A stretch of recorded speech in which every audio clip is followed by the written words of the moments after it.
Welcome to the Kumar Dev education. फैसला। भीष्म साहनी। उन दिनों हीरालाल और मैं अक्सर शाम को घूमने जाया करते थे। शहर की गलियां लांघकर हम शहर के बाहर खेतों की ओर निकल जाते थे। हीरालाल को बातें करने का शौक था और मुझे उसकी बातें सुनने का। वह बातें करता तो लगता जैसे जिंदगी बोल रही है। उसके किस्से कहानियों का अपना फलसफाना रंग होता। लगता जो कुछ किताबों में पढ़ा है सब गलत है। व्यवहार की दुनिया का रास्ता ही दूसरा है। हीरालाल मुझसे उम्र में बहुत बड़ा तो नहीं है, लेकिन उसने दुनिया देखी है, बड़ा अनुभवी और पैनी नजर का आदमी है। उस रोज हम गलियां लांघ चुके थे और बाग की लंबी दीवार को पार कर ही रहे थे जब हीरालाल को अपने परिचय का एक आदमी मिल गया। हीरालाल उससे बगलगीर हुआ, बड़े तपाक से उससे बतियाने लगा, मानो बहुत दिनों बाद मिल रहा हो। फिर मुझे संबोधन करके बोला, आओ मैं तुम्हारा परिचय कराऊं। यह शुक्ला जी हैं। और गदगद आवाज में कहने लगा, इस शहर में चिराग लेकर भी ढूंढने जाओ तो इन जैसा नेक आदमी तुम्हें नहीं मिलेगा। शुक्ला जी के चेहरे पर विनम्रतावश हल्की सी लाली दौड़ गई। उन्होंने हाथ जोड़े और एक धीमी सी झेप भरी मुस्कान उनके होंठों पर कांपने लगी। इतना नेकसीरत आदमी ढूंढे भी नहीं मिलेगा। जिस ईमानदारी से इन्होंने जिंदगी बिताई है मैं तुम्हें क्या बताऊं। यह चाहते तो महल खड़े कर लेते, लाखों रुपया इकट्ठा कर लेते। शुक्ला जी और ज्यादा झेपने लगे। तभी मेरी नजर उनके कपड़ों पर गई। उनका लिबास सचमुच बहुत सादा था, सस्ते से जूते, घर का धुला पाजामा, लंबा बंद गले का कोट और खिचड़ी मूंछें। मैं उन्हें हेड क्लर्क से ज्यादा का दर्जा नहीं दे सकता था। जितनी देर उन्होंने सरकारी नौकरी की, एक पैसे के रवादार नहीं हुए। अपना हाथ साफ रखा। हम दोनों एक साथ ही नौकरी करने लगे थे। यह पढ़ाई के फौरन ही बाद कंपटीशन में बैठे थे और कामयाब हो गए थे और जल्दी ही मजिस्ट्रेट बनकर फिरोजपुर में नियुक्त हुए थे। मैं भी उन दिनों वहीं पर था। मैं प्रभावित होने लगा। शुक्ला जी अभी लजाते हाथ जोड़े खड़े थे और अपनी तारीफ सुनकर सिकुड़ते जा रहे थे। इतनी सी बात तो मुझे भी खटकी की साधारण कुर्ता पाजामा पहनने वाले लोग आमतौर पर मजिस्ट्रेट या जज नहीं होते। जज होता तो कोट पतलून होती, दो तीन अर्दली आसपास घूमते नजर आते। कुर्ता पाजामा में भी कभी कोई न्यायाधीश हो सकता है। इस झेप विनम्रता प्रशंसा में ही यह बात रह गई कि शुक्ला जी अब कहाँ रहते हैं, क्या रिटायर हो गए हैं या अभी भी सरकारी नौकरी करते हैं। और उनका कुशल क्षेम पूछकर हम लोग आगे बढ़ गए। ईमानदार आदमी क्यों इतना ढीला ढाला होता है, क्यों सकुचाता झेपता रहता है, यह बात कभी भी मेरी समझ में नहीं आई। शायद इसलिए कि यह दुनिया पैसे की है। जेब में पैसा हो तो आत्मसम्मान की भावना भी आ जाती है, पर अगर जूते सस्ते हों और पाजामा घर का धुला हो तो दामन में ईमानदारी भरी रहने पर भी आदमी झेपता सकुचाता ही रहता है।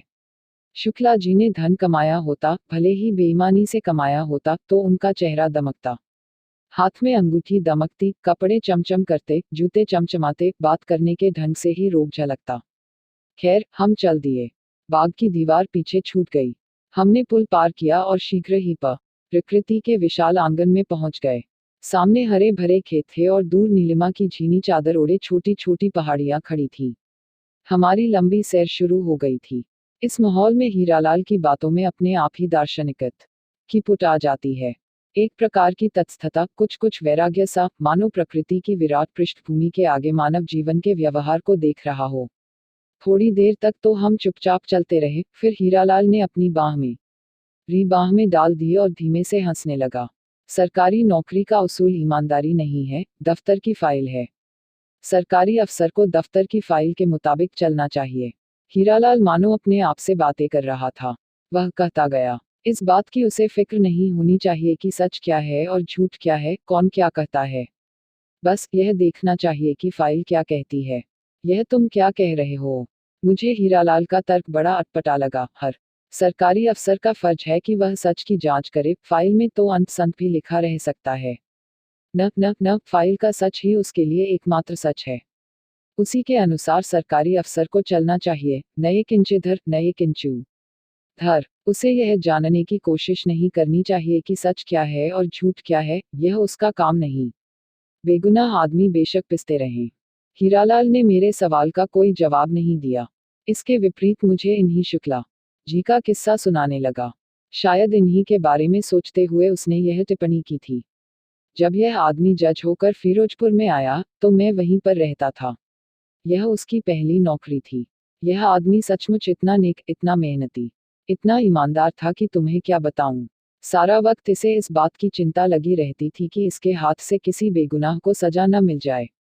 फैसला सुनाने से पहले उससे भी पूछता कि असलियत क्या है, दोष किसका है, गुनहगार कौन है।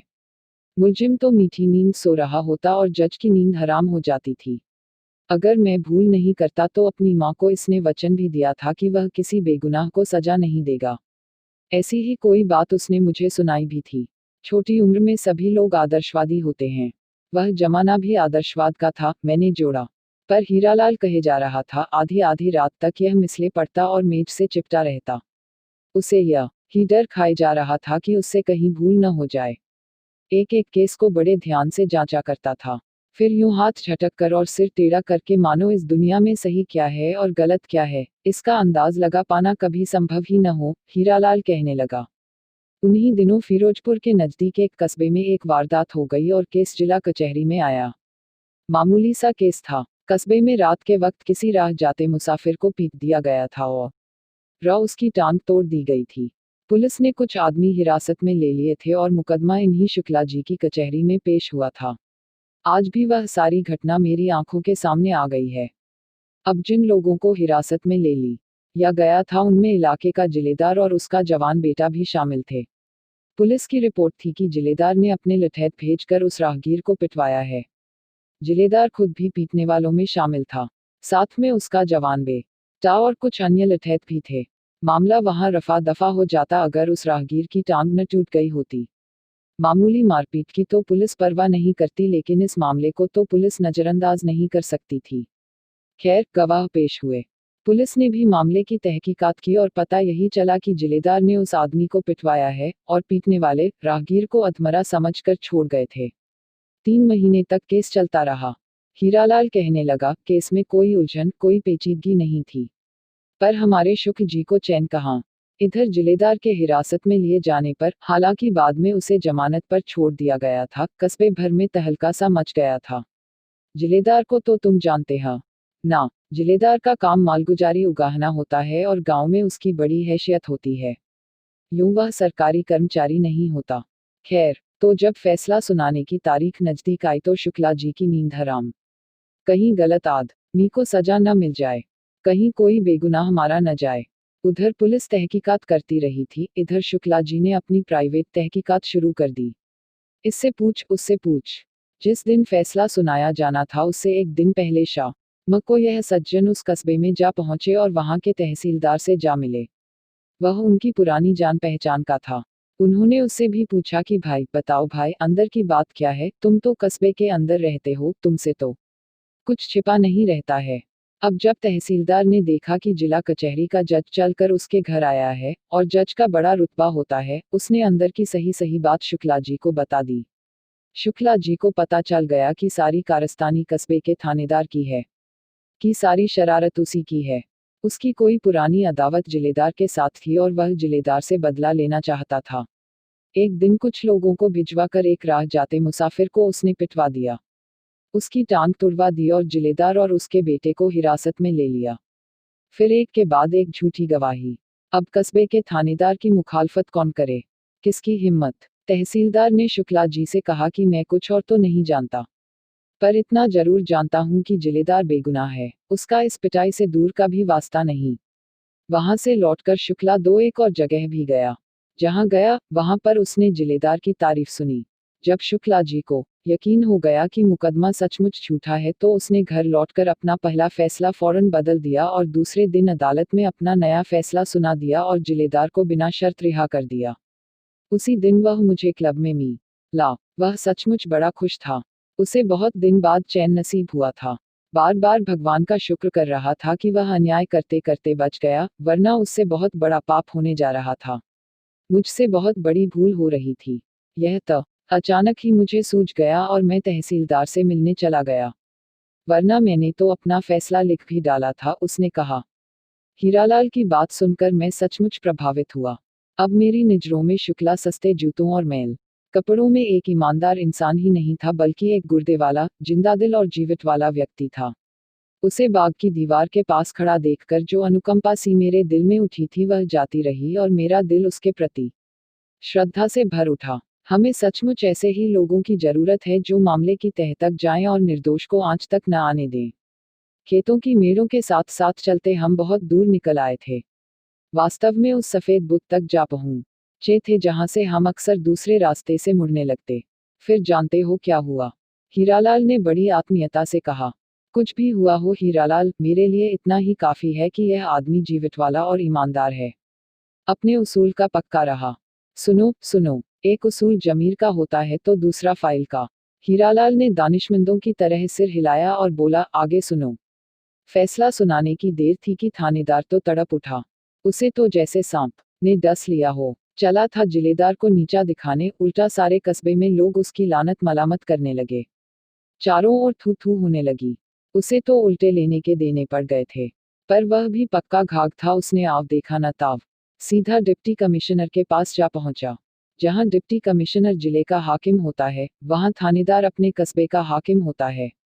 डिप्टी कमिश्नर से मिलते ही उसने हाथ बांध लिए कि हुजूर मेरी इस इलाके से तब्दीली कर दी जाए। डिप्टी कमिश्नर ने कारण पूछ तो बोला, हुजूर इस इलाके को काबू में रखना बड़ा मुश्किल काम है। यहाँ चोर डकैत बहुत हैं, बड़े मुश्किल से काबू में रखे हुए हूँ।